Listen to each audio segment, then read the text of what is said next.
야고보서 4장 한 절만 보겠습니다. 8절 보겠습니다. 8절. 다 찾으셨습니까?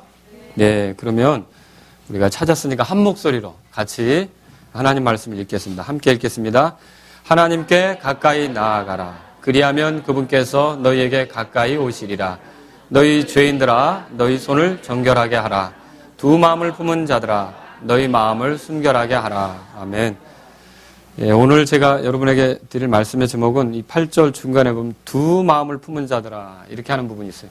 그래서 오늘은 사실 이게 이 소리가 구원받지 않은 사람에게 하는 말이 아니에요.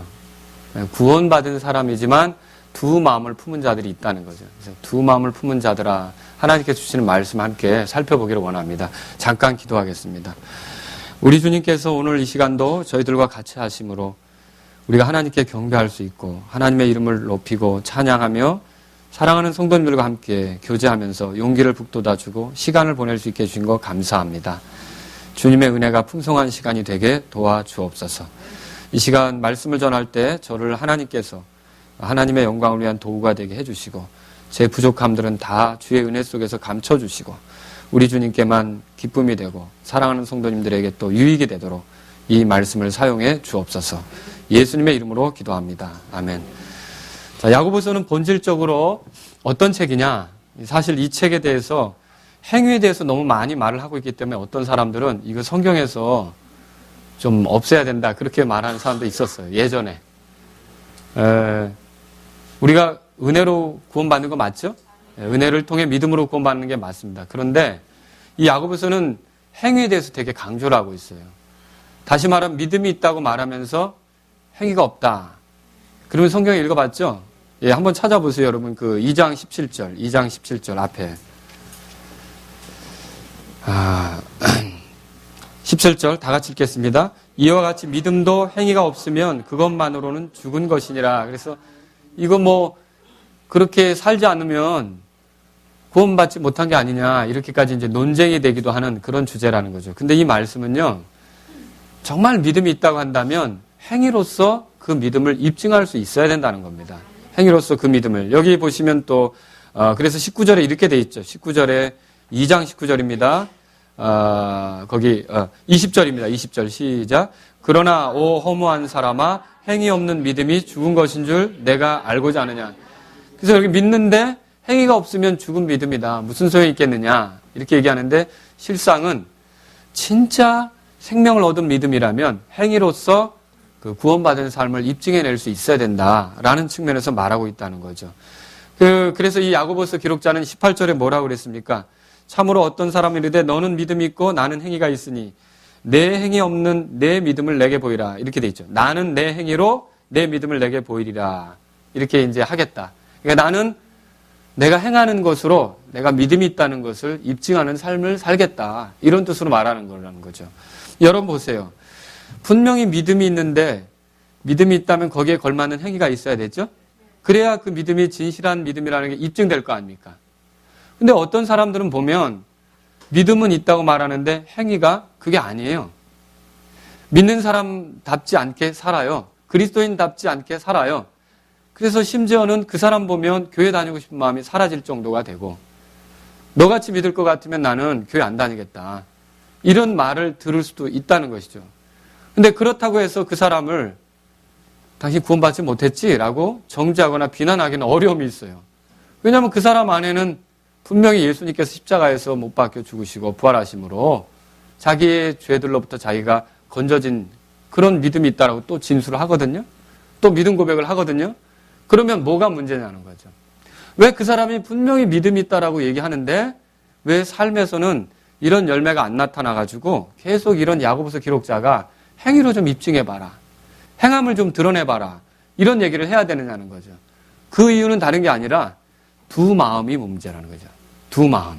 오늘 본문에 들어가 보십시오. 그래서 이 두 마음 때문에 결국은 어떻게 되느냐. 두 마음을 품는 것 때문에 영적인 진보가 이루어지질 않습니다. 그리고 영적인 진보가 이루어지지 않을 뿐만 아니라 또 이렇게 이제 믿음에 합당한 삶 있죠. 생활. 이런 게 안 나오는 거예요. 두 마음을 품는 것은 그만큼 위험한 거죠. 그래서 그러면 목사님 두 마음이 도대체 어떤 마음인데요? 라고 이제 저한테 물을 수 있겠죠. 그래서 오늘 저는 여러분에게 두 마음이 어떤 마음인지를 성경을 통해 살펴보고, 그러면 이 두 마음에서부터 벗어날 수 있는 길이 뭔지를 찾으면 좀 도움이 되겠죠? 여러분이 그걸 찾으면, 나도 이제 주님의 말씀에 따라 좀 영적인 진보를 이루고 또 믿음으로 사는 사람, 거기에 맞게 그 삶의 열매를 드러내 보여야겠다. 이런 여러분이 결단하면 좋지 않겠습니까? 그래서 오늘 저는 여러분에게 두 마음이 도대체 어떤 마음인지를 이 성경을 통해 말씀을 드리고, 그 다음에 여기서부터 벗어날 수 있는 길이 뭔지를 소개하려고 하는 겁니다. 여기 본문에 보니까 8절을 우리가 읽었지만 사실 이 8절은 그냥 혼자 튀어나온 게 아니고 앞에서부터 이렇게 흘러내려오는 그런 말씀입니다. 자, 두 마음은 어떤 마음이냐? 여러분, 첫 번째로 두 마음은요, 간음하는 마음입니다. 어떤 마음이라고요? 간음하는 마음이라는 거죠. 간음하는 마음. 간음이 뭡니까? 배우자가 있는 사람이 다른 이성과 성적인 그 쾌락을 누리는 그런 죄 아닙니까? 죄. 간음이 죄죠? 네, 분명히 죄입니다.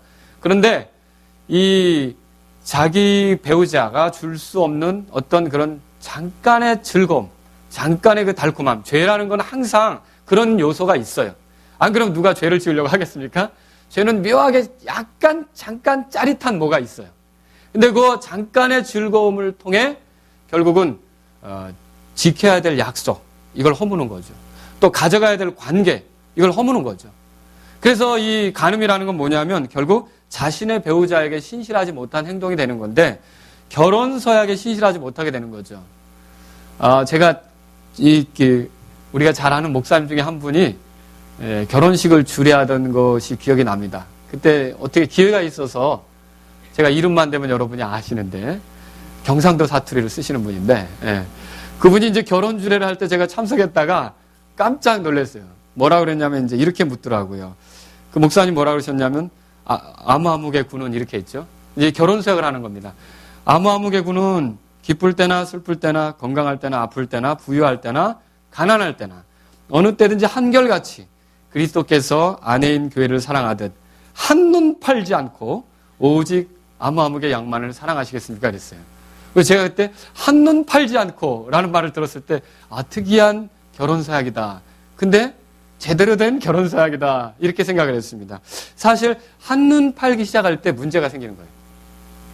한눈 팔기 시작하면 마음이 가기 시작하는 거죠. 마음이 가기 시작하면 결국 나중에 가지 말아야 될 곳까지도 가게 되고 선을 넘어서 간음한 죄 속에 드러나게 된다라고 하는 거죠. 사실 자기 자신이 최선을 다해야 하는 관계를 가볍게 다루고 다른 쪽에 마음을 두는 것은요, 어리석은 일입니다. 그리고 이렇게 제가 얼마 오래 살진 않았지만 이렇게 사는 사람들에게 보면, 간음하는 사람들을 보면 이상하게 본래 배우자보다 못한 사람하고 엉뚱한 짓 하다가 걸리더라고요. 대개 보면. 네? 바람직하지 않다는 거죠. 성경에 보세요. 간음한 자의 최후가 어떻게 되는지. 잠언 6장을 펴보시겠습니다. 잠언 6장. 잠언 6장입니다. 그래서 고위 공직자들도 어떤 출세가도를 달리고 굉장히 중요한 요직에 있다가도 이 문제에 걸려서 많은 사람들이 그 명성을 하루아침에 잃고 그 지위도 잃고, 뭐 그런 예들이 많아요. 사실 우리가 그걸 얘기한다면 너무 많은 사람들이 걸리는 문제니까 이건 아주 수도 없다는 거죠. 6장에 보세요. 거기 6장. 여러분이 이제 최근에 우리 박 대통령이 인사한 사람들 중에도 그런 문제가 있어서 이렇게 이제 결국은 계속 업무를 볼 수 없는 위치에 서게 된 사람도 있었잖아요. 그죠? 이게 간음이 사람을 망치는 거라는 거죠. 그러니까 자기 자신의 위치를 지키지 못하고 약속을 지키지 못하고 엉뚱하게 가는 거는요, 다 문제가 되게끔 돼 있어요. 여기 32절, 33절을 다 같이 읽겠습니다. 시작. 그러나 누구든지 여자와 간음하는 자는 명철이 부족한 자니라. 그것을 행하는 자는 자기 자신의 혼을 망하게 하며 상처와 불명예를 얻고 자기 치욕을 씻지 못하리라. 아주 그대로 나오죠. 이건 하나님이요, 법이 그렇다는 거예요. 간음하면 이런 문제가 생긴다는 거를 하나님은 아직 간음을 안 해도 아셔요, 사람들이. 그래서 저 사람이 간음을 범하면 그런 문제에 빠질 걸 아시기 때문에 이런 말씀을 여기다 적어 놓으신 거죠. 그죠? 그래서 우리 하나님께서 이렇게 말씀하셨는데도 불구하고 자기가 결혼 서약 때 했던 약속을 지키지 못하고 엉뚱한 길로 가는 사람들이 있다는 거죠. 근데 야고보서로 돌아봤어요. 오늘 본 말씀에.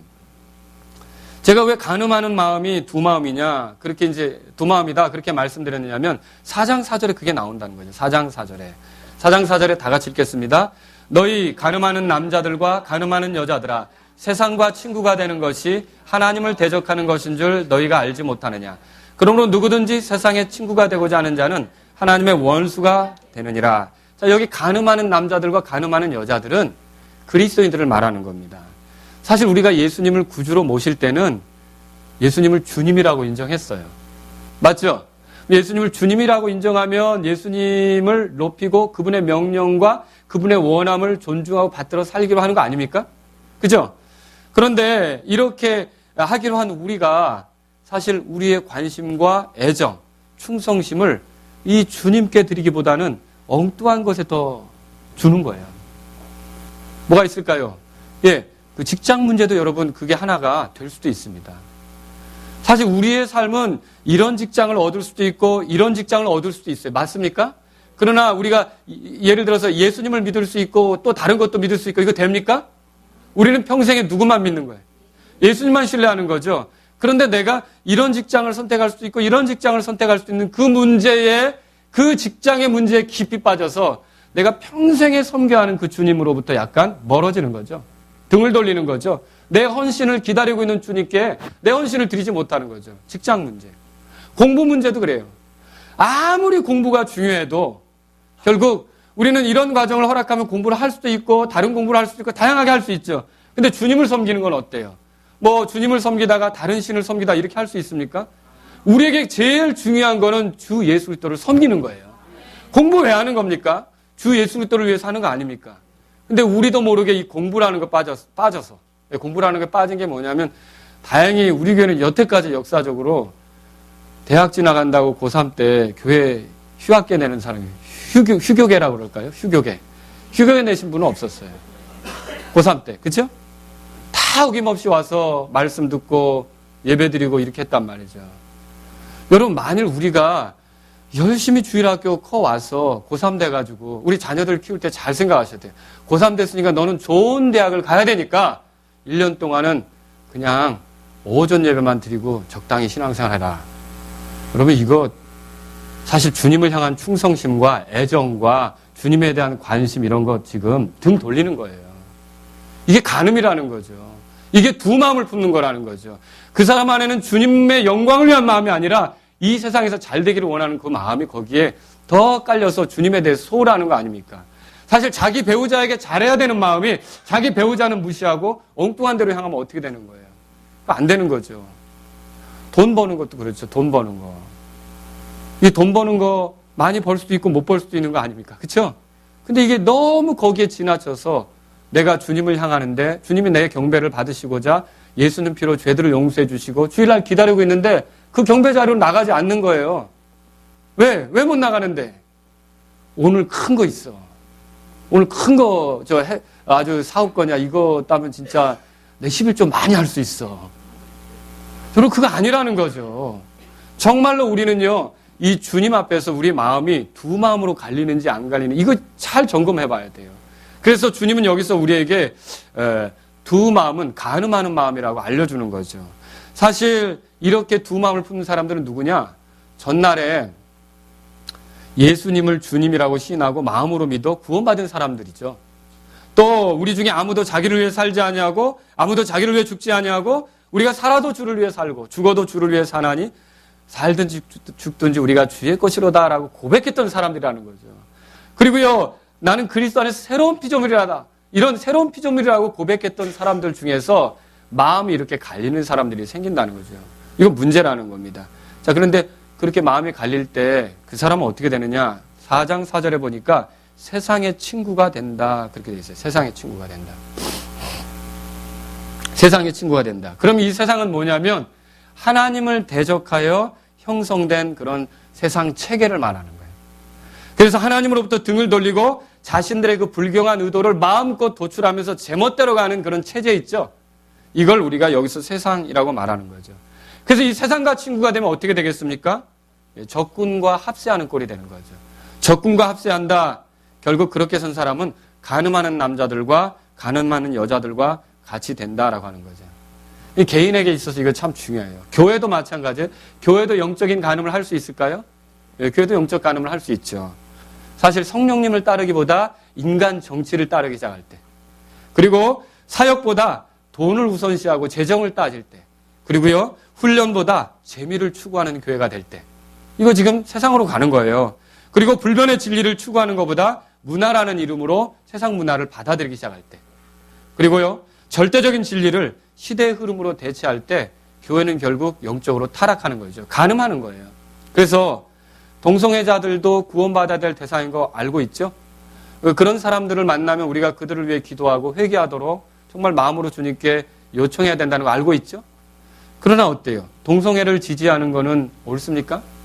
하나님께서 금하신 거 아닙니까?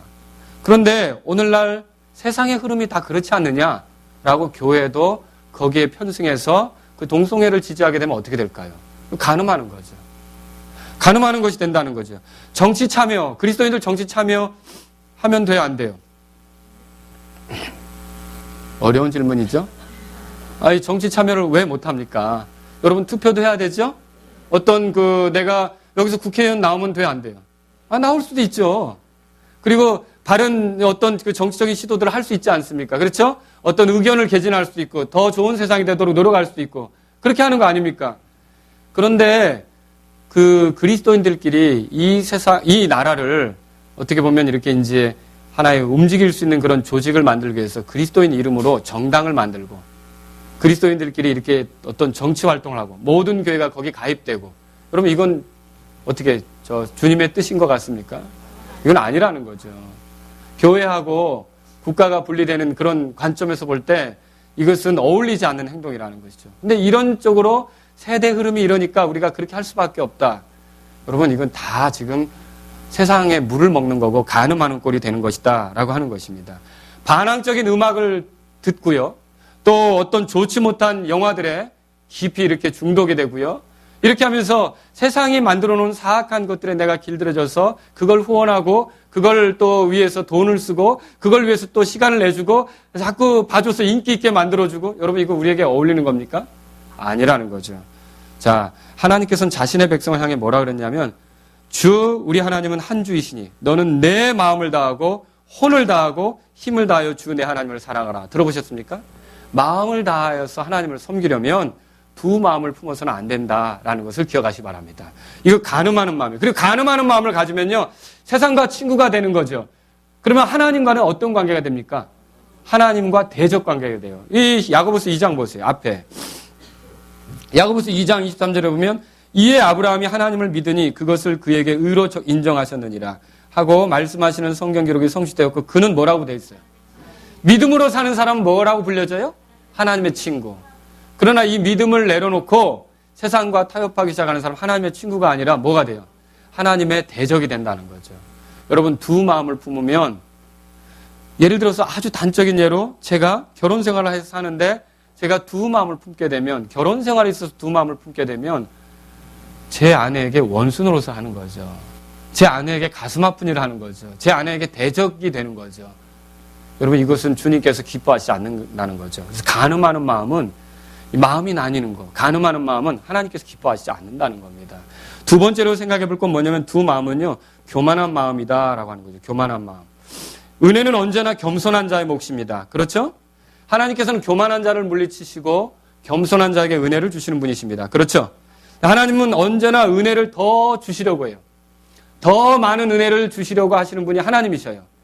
그런데 하나님이 아무리 은혜를 주시더라도 이 은혜를 누리지 못하는 사람 있어요. 분명히 있다고요. 누가 이 은혜를 누리지 못합니까? 교만한 사람이죠. 자기가 먼저인 사람. 예수님을 주라고 했지만 자기가 먼저인 사람. 예수님을 존중한다고 했지만 내가 더 중요한 사람. 예수님이 우선이라고 했지만 내일이 더 급한 사람. 결국 이런 게 다 교만하고 관계가 있는 거 아닙니까? 그 대표적인 예로 든다면 에서를 들 수 있어요. 에서는 장자로서 하나님께서 주시는 그런 복을 누릴 기회가 충분히 있었어요. 여러분 잘 알고 계시죠? 그런데 이 에서가 어떤 일을 벌였습니까? 하나님 말씀 존중하지 않았어요. 하나님의 복 존중하지 않았어요. 아브라함과 이삭을 통해서 흘러내려오게 되는 그 복을 가볍게 여겼던 거예요. 가볍게 여기니까 어때요? 장자의 명분도, 이 장자권도 오늘이 팥죽 먹는 날이에요. 팥죽 한 그릇에 어떻게 한 거예요? 팔아버린 거예요. 잠깐 그 짜릿함에. 잠깐의 그 배를 채우는 거예요. 그러니까 자기의 그 잠깐의 그것의 만족을 위해서 어때요? 예, 정말로 하나님께서 허락하시는 중요한 것들을 가볍게 차버렸다는 거죠. 그런데 이런 애서를 갖다가 히브리서는 뭐라고 말했냐면 속된 자다 그렇게 말해요. 이 속되다라는 말은 성전에 서기에 적절하지 않다 그런 뜻이죠. 분명히 예수 그리스도를 주인으로 인정했지만 그럼에도 불구하고 자기를 위해 모든 것을 생각하고 결정하는 사람은요. 이렇게 그 교만한 사람이다라고 할 수 있는 거죠. 이 두 마음을 품은 사람이다라고 할 수 있는 겁니다. 그래서 하나님은 은혜의 하나님이시고 모든 걸 은혜로 다루시지만 육신적이어서 자기 자신들의 어떤 불평을 쏟아내거나 자기 자신이 먼저이거나 자기 자신을 앞세우면 그 은혜를 누릴까요? 못 누릴까요? 못 누리죠. 가나안 땅을 향해 가고 있는 이스라엘 백성을 생각해 보세요. 여러분 그들에게 은혜가 있었어요. 출애굽을 했다고요. 하나님은 그들을 어디로 인도하시려고 그래요? 이제 가나안으로 인도하시려고 하는 거죠. 근데 궁극적으로 하나님의 뜻은 성취됐어요. 이스라엘이 가나안 땅을 차지했잖아요. 그죠? 이제 그 불완전한 성취이긴 하죠. 이 다음에 예수님이 오시면 완전히 성취되겠죠? 근데 가나안 땅을 상속받기는 했는데 그러나 놀랍게도 그 출애굽을 경험한 세대는요. 대부분 다 죽었어요. 그럼 왜 죽었죠?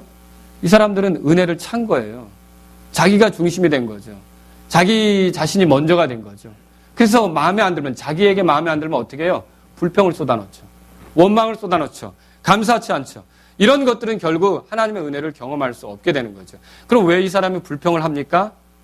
높으신 하나님에 대한 신뢰가 사라졌어요. 그분에 대한 마음이 없는 거죠. 자기가 높으니까 어때요? 자기 눈에 모든 게 다 판단 대상이 되고 뭐가 잘못되어 있는 것처럼 보고 하나님은 일하시고 있는데 하나님은 졸지도 아니하시고 주무시지도 않습니다. 항상 우리를 위해 일하시는 분입니다. 근데 내 판단에 이거 아니다 이거죠. 내 판단에 아니면 그렇게 비판하고 불평하고 원망하는 것입니다. 여러분 주 예수님께서는요. 아무도 두 주인을 섬길 수 없다라고 말씀하셨어요. 기억하십니까? 두 마리의 토끼 쫓으면 다 놓치는 거 아시죠? 양다리 걸치면 쭉 찢어지는 거 아시죠? 두 개를 다 얻으려고 생각할 수 없다는 거죠. 주님은 그래서 하나님과 만몬을 겸하여 섬길 수 없다. 따라서 보세요. 겸하여 섬길 수 없다. 두 마음은 있을 수가 없다라고 하는 것이죠. 그래서 우리가 물어보면 그래요. 예수님 믿습니까? 믿어요. 예수님 믿어요. 예수님 주인이십니까? 예, 주님이죠. 근데 실제로 어떤 문제를 결정할 때는 주님이 배제돼요. 주님이 뒷방에 가 계신 거죠. 그러니까 누가 결정권을 가진 거예요.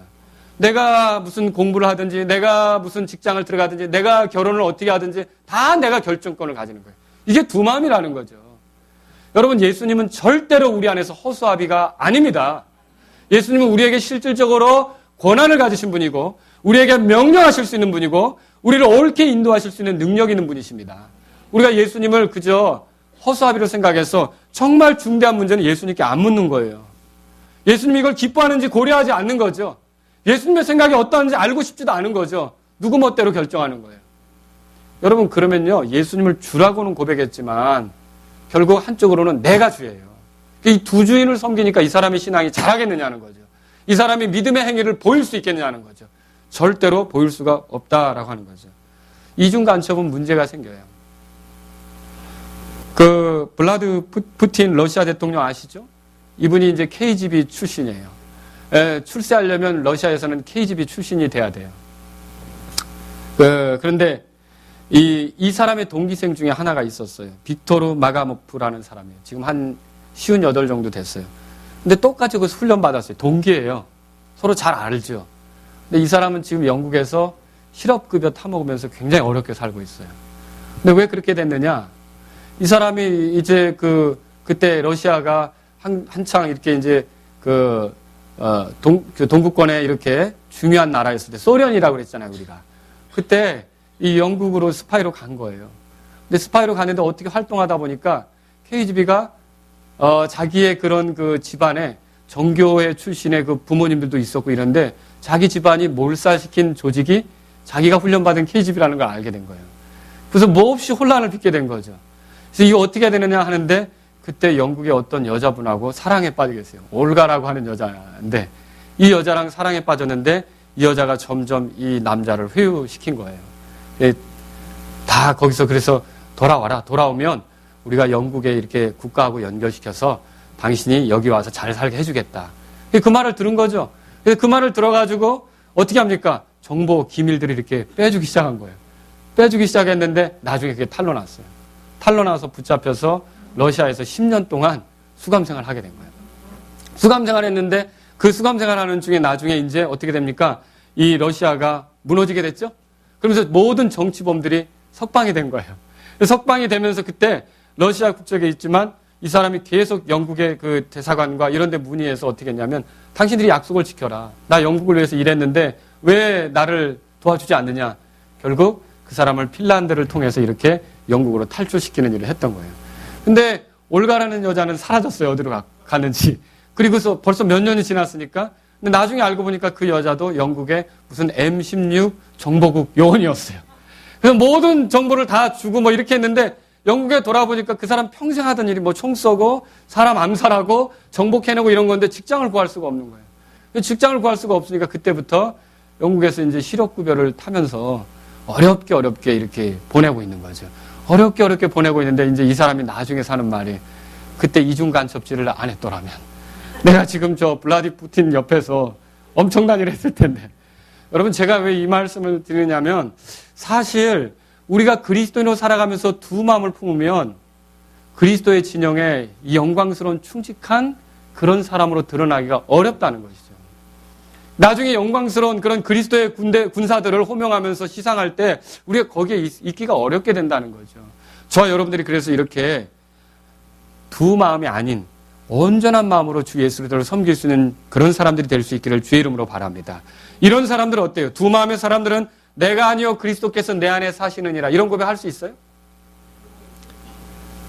나다 그리스도는 먼 이렇게 되겠죠. 내가 예수님을 믿지만 이 말씀 할 수가 없는 거예요. 그래서 우리가 자기 욕심, 자기 중심적인 죄로 가득해서는 결국 하나님께 영광을 돌릴 수 없기 때문에 두 마음으로부터 벗어나야 된다라고 하는 것을 기억할 필요 있어요. 이 두 마음은 또 어떤 마음입니까? 어정쩡한 마음이죠. 어정쩡한 마음. 여러분 보세요. 여기 우리가 6절을 먼저 읽겠습니다. 제가 지금 겸손한 마음이라고 교만한 마음이 두 마음은 교만한 마음이라고 했죠. 6절.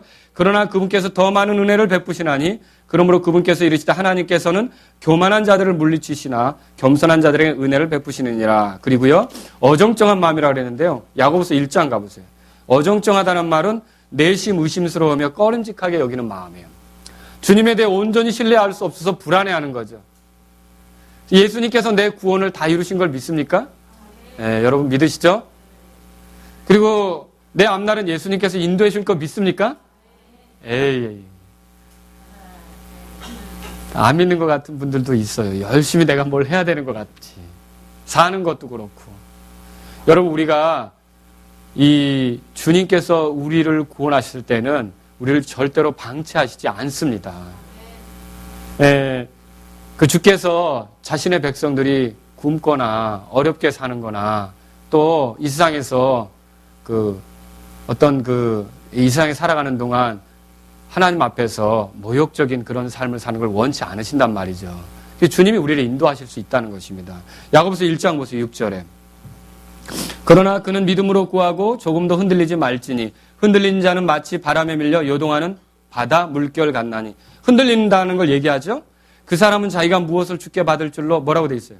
생각하지 말라. 자, 이렇게 좀 해주실까? 아니야. 불안한데? 해주실까? 이러면 응답이 돼요, 안 돼요? 안 되죠. 자, 이게 두 마음이라는 거예요. 두 마음. 또 여기 보세요. 8절에 다 같이 읽겠습니다. 두 마음을 품은 사람은 자기의 모든 길에서 안정이 없느니라. 그래서 이 어정쩡한 마음은요, 태도가 불분명해요. 하나님께 복종해야 하는데 제멋대로죠. 아마도 그 사람은 그리스도인이기 때문에 양심의 꺼리낌을 갖게 될 겁니다. 그러니까 내가 믿어야 되는데 왜 이러지? 라고 스스로 꺼리낌을 갖게 되겠죠. 그리고 여기 마귀를 대적해야 하는데 그렇게 하지도 못합니다. 자, 4장 7절에 보세요. 4장 7절. 그러므로 너희는 하나님께 복종하라. 마귀를 대적하라. 그리하면 그가 너에게서 도망하리라. 그렇게 돼 있죠? 자, 이 두 마음의 특징을 여러분에게 소개합니다. 두 마음은요, 하나님께 복종하는데 좀 더뎌요. 하나님께 복종하는 데 있어서 생각을 많이 하는 거죠. 하나님께 복종해서 손해볼 수도 있으니까. 이 두 마음은요, 하나님께 복종하는 거에 대해서 확신이 없는 거죠. 그런데 그러면 확신이 없다고 해서 복종을 안 하면 마음이 편하냐? 그건 또 아니에요. 왜 그러죠? 자기가 주님의 사람이라는 걸 아니까. 그러니까 늘 이게 좀 마음에 뭔가 시원하지가 않은 거예요. 이렇게 사는 것이 두 마음을 품은 사람이라는 거죠. 마귀가 옆에서 계속 유혹하는 걸 알아요. 이걸 내가 따르면 또 마귀가 좋아할 거라는 것도 알아요. 근데 마귀를 쫓아보내지 못하는 거예요. 이걸 쫓아보내면, 이걸 내가 과감하게 결단하면 약간의 재미있는 것을 즐기지 못할 것 같거든요. 근데 그래서 그걸 품고 있는데, 품고 있자니 또 마음은 불편해요. 왜 불편하죠? 내가 정체가 뭐예요? 예수님 믿는 사람 아닙니까? 그러니까 뭔가 모르게 이렇게 그냥 시원하지가 않은 거예요. 이런 삶을 사는 거 있죠. 이것도 아니고 저것도 아니고. 그래서 그 사람에게 예수 믿는 기쁨이 있습니까? 여러분, 예수 믿는 기쁨이 있습니까?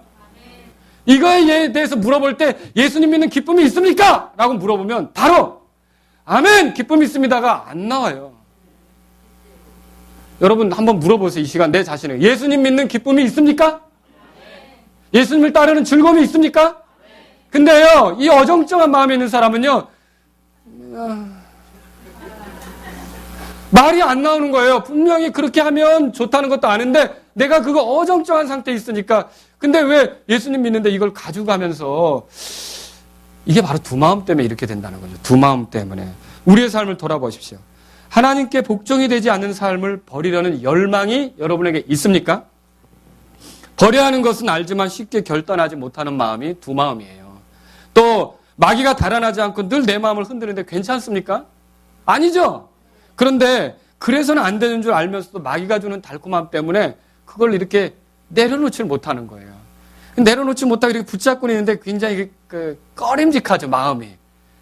그러면서 붙잡고 찬송을 하려니 주는 내 만족이 되시네라고 했는데 이것 때문에 그 찬송도 즐겁지가 않은 거예요. 그러니까 여러분이 뭔가 모르게 한번 신앙생활 할 때 자주 물어보세요. 너는 지금 예수 그리스도를 믿는데 기쁨이 넘치느냐? 자신에게 물어보세요. 근데 기쁨이 넘친다라고 말할 수 없다면 뭔가 지금 엉뚱한 거 붙잡고 어정쩡한 태도 취하는 거예요. 여러분 다시 한번 묻습니까? 예수 믿는 기쁨이 있습니까? 예수님이 나의 전적인 소망으로 즐거움이 있습니까? 예, 이게 우리 자신을 돌아볼 필요가 있는 거죠. 그 두 마음을 품은 사람은 항상 여기에 대해서 선명하게 대답하기가 어려운 거예요. 그래서 이제 묻죠. 시무룩한 표정으로 있으니까 그럼 예수님 안 믿는 거지? 아니 무슨 소리, 예수님은 나의 주님이지. 또 이렇게 대답을 해요. 그렇죠. 예수님은 나의 주님이시지. 근데 왜 그런데? 근데 뭔가 모르게. 여러분 그게 바로 어정쩡한 태도 때문에 그렇다는 거죠. 이럴 때 어떻게 합니까? 두 마음은 절대로 주님을 기쁘시게 할 수 없다는 걸 알아야 돼요. 그래서 바울이 로마서 12장 2절에 마음을 새롭게 할 필요가 있음을 얘기했어요. 너희 마음을 새롭게 함으로 변화를 받아. 하나님의 선하시고 받으실 만하며 기뻐하실 뜻이 무엇인지 입증하도록 하라. 믿으십니까? 마음을 새롭게 할 필요가 있어요. 자꾸만 마음을 새롭게 할 필요가 있다는 걸 여러분 믿으시기 바랍니다. 그래야 영적인 진보를 이루죠. 영적인 진보를 이루면 싸움도 힘있게 할 수 있어요. 이 두 마음을 품은 군인은 정말 앞에 세워도 문제예요. 이렇게 총 들고 저쪽으로 가라는데 이쪽으로 돌아서면 어떻게 해요, 갑자기. 그렇잖아요. 한번 역대기상 찾아보세요. 역대기상 12장. 역대기상 12장. 역대기상 12장. 자, 여기 다윗에게 하나님의 은혜로 왕국이 강건해졌는데 다윗의 왕국이 강해질 수 있는 비결이 있었어요. 12장 거기 보면 33절에 보세요. 33절에 다 같이 읽겠습니다. 스불론 중에서 싸움에 필요한 모든 기구를 가지고 전투 대응을 취할 줄 알며 두 마음을 품지 아니하고 전쟁에 나가서 싸움을 잘하는 자가 5만 명이요. 앞에서부터 이렇게 군인들의 수가 나오는데요. 다윗이 왜 강한 왕국을 이룰 수 있었습니까? 두 마음을 품지 않고 싸울 수 있는 사람. 마라나타 침례교회가 어떻게 강해질까요? 두 마음을 품지 않고 온전한 마음으로 이렇게 자기 마음을 주께 고정해서 주님을 섬기는 사람들이 다 되면 여러분 강한 교회 혜택을 누릴 줄로 믿습니다. 나는 두 마음이면서 우리 교회는 왜 이래가 아니라는 거죠. 나는 두 마음이면서 우리 교회가 좀 좋은 교회가 됐으면 좋겠는데 아니라는 거죠.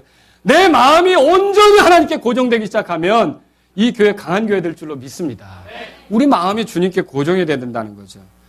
그러면 이렇게 여러분 말씀을 들으니까 빨리 두 마음 벗어버려야겠다는 생각이 들죠. 어떻게 두 마음을 벗어버릴 수가 있겠느냐는 거죠. 오늘 야고보서 4장 보세요. 야고보서 4장에 보면 7절에 이렇게 돼 있어요. 그러므로 너희는 하나님께 뭐 하라고 돼 있어요? 복종하라. 이 첫 번째 거 우리에게 주는 명령이 하나님께 복종하라는 겁니다. 그러니까 이거 보세요. 복종은 의지의 이 열매예요. 내가 아무리 많은 걸 알아도, 내가 그러니까 지식적으로 알아도, 또 감정적으로 그렇게 원해도 내 의지가 무릎을 꿇지 않으면 어떤 일이 일어납니까? 안 일어나죠. 우리 의지조차 주님 앞에 복종시켜서 주님의 말씀대로 살려고 하는 그 마음으로 가야 되는 거죠. 그래서 하나님께 복종하라 이렇게 성경에 지금 말하고 있는 거예요. 그래서 우리가 교만한 마음이 되지 않는 길은요. 다른 게 아니에요. 교만한 마음이 두 마음이라 그랬죠. 자꾸 하나님께 복종하는 게 겸손한 마음이에요. 하나님께 복종하는 마음이 겸손한 마음이라는 거죠. 마귀는 사실 우리에게서 이런 상황이 벌어지지 않도록 계속 유혹하죠. 하나님께 복종하지 못하게 하는 거죠. 순종하지 못하게 하는 거죠. 이게 어디서부터 나타났어요? 에덴 동산에서부터 있었잖아요. 에덴 동산에서부터 있었다고요. 어떻게 해서든지 순종하지 못하게 하는 거예요. 복종하지 못하게 하는 거죠. 그런데 우리는요, 항상 그냥 끝을 몰라도 하나님의 명령이면 그대로 하는 거라는 거죠. 내게 해명을 안 해주셔도 하나님의 명령이라면 그렇게 하는 거죠. 그렇게 될 때 주님 앞에서 우리가 이 두 마음이 아니라 온전한 마음으로 주님이 우리를 붙드시는 것, 우리와 함께 하시는 것을 더 경험하게 될 것이다 라고 하는 것이죠. 사실 의도적으로 성령님을 의지하면서 하나님께 복종하려고 할 때 마귀는 우리에게서 틈을 찾지 못하게 됩니다. 오히려 우리가 중대한 일을 할 때, 여러분 누가 여기서 중대한 일을 할 때 이렇게 뭐 기회 엿보고 왔다 갔다 하다가 맞아서 다칠 수도 있잖아요. 마치 그런 것처럼 마귀가 우리의 기회를 엿보려고 하다가 도저히 더 모욕적이고 굴욕적인 순간을 당할 것 같으면, 여러분 이 틈이 안 보이면 어떻게 되냐. 성경의 말씀 그대로예요. 7절에 뭐냐면 그러므로 너희는 하나님께 복종하라. 마귀를 대적하라. 그리하면 그가 너희에게 도망하리라. 마귀 쫓는 방법을 여러분 아세요? 예수의 이름으로 하면 우리 그거 많이 했잖아요. 마귀를 쫓는 방법 여기 있어요. 마귀를 쫓는 건 하나님께 복종하면 마귀가 가게 돼 있어요. 작은 말씀이라도 하나님께 성경에서 보여주신 대로 하나님의 말씀대로 하게 되면 마귀가 설 곳을 찾지 못하는구나. 그러니까 하나님께 복종하기 시작하는 게 우리가 마귀를 대적하는 길이라는 걸 믿으시기 바랍니다. 마귀는 떠나게 됐어요. 이게 성경 말씀이에요. 그래서 우리가 두 마음을 품지 않는 길은 하나님께 복종하는 마음으로 가는 거예요. 의지를 쳐서 하나님 뜻대로 되기를 원합니다라고 엎드리기 시작하고 그대로 움직이기 시작하는 거죠. 이게 하나님께서 우리에게 복종을 원하시는 거죠. 두 번째는 뭐냐면요. 8절에 보세요. 하나님을 가까이 하라고 돼 있어요. 자, 우리는 이미 그리스도를 통해 하나님과 가까워진 사람들이에요. 맞죠? 근데 여기 또 가까이 하라는 말이 있어요. 그럼 이 가까이 하라는 말은 무슨 뜻입니까? 이미 가까운데 이 교제 관계를 충분히 가져야 된다. 누려야 된다. 하나님과 좋은 교제 관계를 가져야 된다는 거죠. 하나님이 함께 하시는 그런 삶을 추구해야 된다는 뜻입니다. 하나님과 가까워지는 길은 뭐 아파트 꼭대기층으로 이사 가는 게 아닙니다. 절대로. 하나님과 가까워지는 건 뭘까요? 하나님과 가까워지는 건 여기 성경에 소개되고 있어요. 그게 뭐냐면 이렇게 돼 있죠. 하나님께 가까이 나가라. 그리하면 그분께서 너희에게 가까이 오시라. 그러니까 하나님이 우리와 함께 하시는 걸 경험하려면 여러분과 제가 자꾸 하나님께 가까이 가야 돼요. 맞습니까? 예수님 믿어도요. 이게 제 경험이에요. 여러분도 이런 경험을 했을 수 있습니다. 예수님을 믿고 주님의 일을 충직하게 하는 것 같아도요. 하나님의 임재를 느끼지 못하면 불안하고 초조합니다. 그런 경험 있으세요? 이게 뭐 좀 암담하고 뭐 어떻게 해야 될지 모르고 이런 상황이 벌어질 수 있어요. 그러나 주님이 함께 하시는 걸 느끼면 어떻습니까? 상황은 불안한데 힘이 있죠.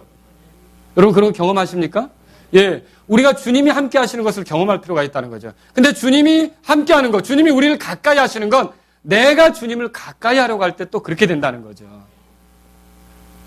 알았어요, 목사님. 근데 가까이를 어떻게 하는 건데? 라고 지금 저에게 물어보는 표정인데. 그러면 어떻게 가까이 하느냐는 거죠. 이 구절을 보세요. 여기 이렇게 써 있죠. 너희 죄인들아, 그 다음에 나온 게 뭐예요? 너희 손을 정결하게 하라. 하나님이 우리를 가까이 하시는 방법은 손 씻는 거예요. 이 손 씻는 거 여러분 어떻게 표현할까요? 도둑질 많이 하던 사람이 있어요. 근데 그게 나쁜 걸 알았어요. 그 다음에 이 사람이 그렇게 살아서는 안 된다고 느꼈어요. 근데 옛날 친구가 나타났어요. 요즘 사는 게 왜 그래? 우리 한 건 할까? 그때 이제 그 사람이 다시는 도둑질 안 하기로 했다면 뭐라 그럴까요? 나 손 씻었어. 손 씻었다는 말은 그 행동을 버렸다는 뜻이에요. 그 행동, 악한 행동, 그 죄를 버렸다는 뜻이에요. 그럼 하나님이 우리를 가까이 하시는 방법은 뭐냐면 우리가 행하던 악한 습관들, 악한 행위들을 내려놓으면 하나님께서 우리와 함께 하십니다.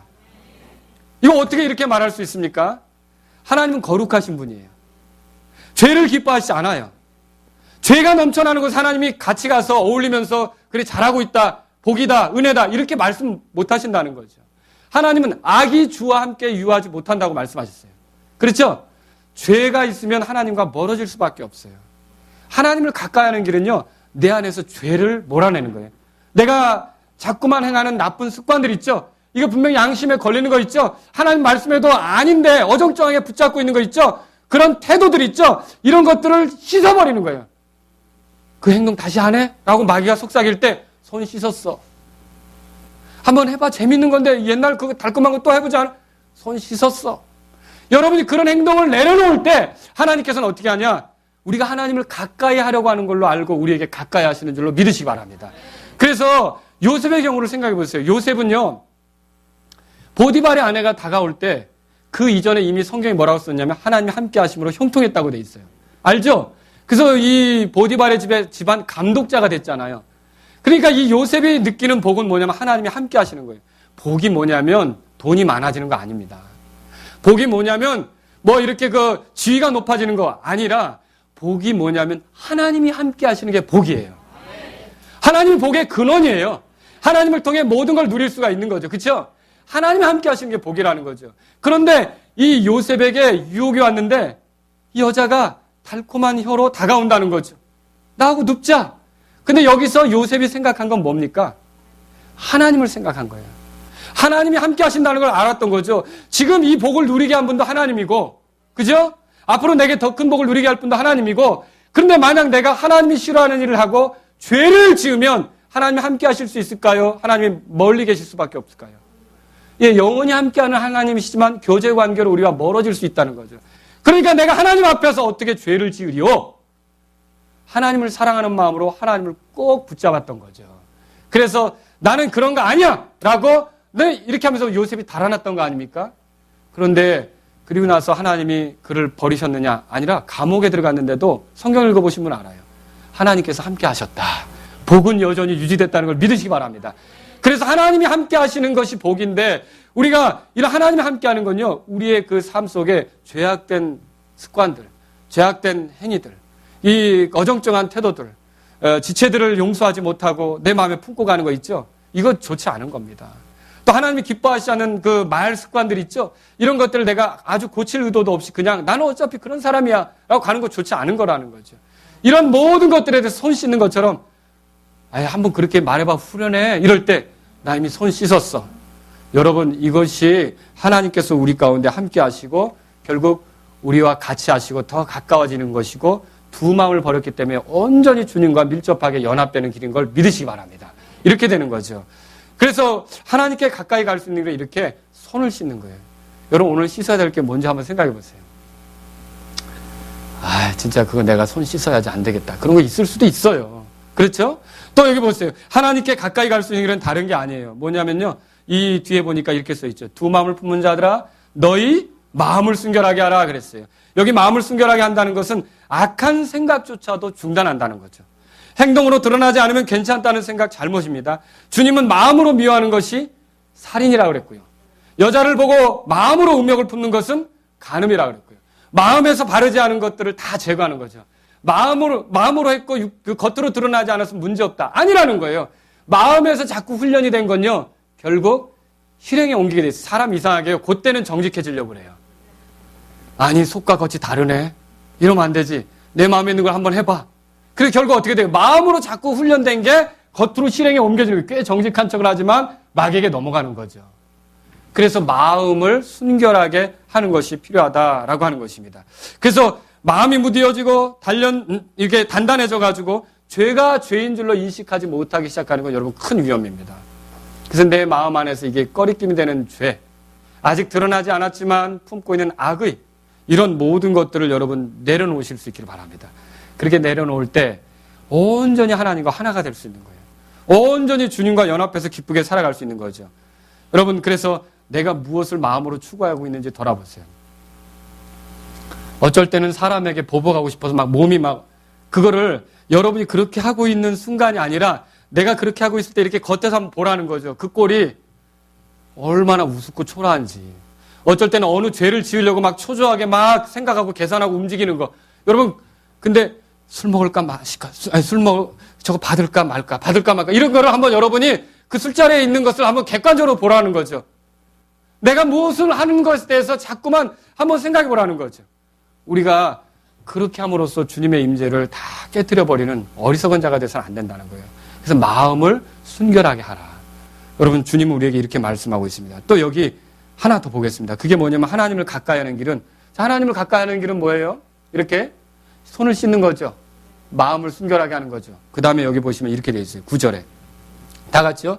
고난을 받고 애곡하며 슬피 울지어다. 너희 옷을 애곡으로, 너희 기쁨을 근심으로 바꿀지어다. 여러분, 우리는 항상 주 안에서 기뻐해야 하는 게 맞습니다. 그죠? 주님을 생각하면 즐거움이 있습니다. 그렇죠? 그런데 여러분과 내 자신이 종종 주님 앞에 어리석게 살았던 것들 있죠?